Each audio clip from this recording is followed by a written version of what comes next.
This is only a small glimpse of the research. A complete report is available for download on our website at united-we.org. Now, let's talk about some next steps, which I mentioned in the beginning. We believe at United We that it is our collective responsibility to take this research information, identify creative solutions, and then really get to work to educate elected officials, corporate and community leaders, and then roll up our sleeves to impact lasting systemic change. At United We have a 5-part plan we'd like to implement over the next 2 years. First, we'd like to conduct research through statewide town halls, building on this quantitative research report, The Status of Women in Oklahoma. We will hold at least 5 town halls statewide to hear firsthand from Oklahoma women. This will be the single largest effort in the history of Oklahoma to listen and address the economic needs of women. Secondly, we'd like to establish an Oklahoma Women's Economic Development Task Force. We will convene at least 25 diverse women by geography, industry, occupation across the state to support town halls and inform next step recommendations in the final town hall report.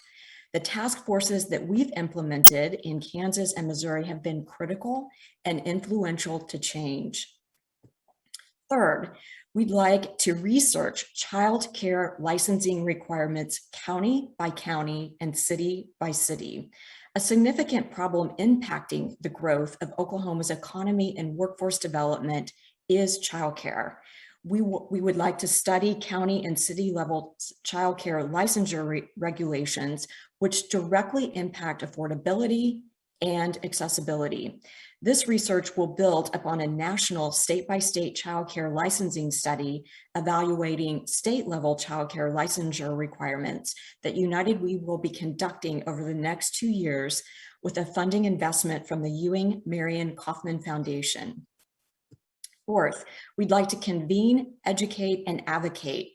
We will identify and build a nonpartisan Oklahoma advocacy and policy strategy and conduct a statewide advocacy and education campaign that articulates the need for economic and civic changes that benefit Oklahoma women.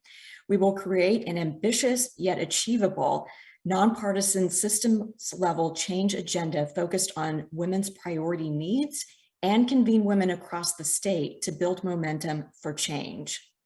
And finally, to further our appointments project. Our appointments project works to empower women and create vibrant and inclusive communities by increasing the gender diversity and representation of appointed civic boards and commissions.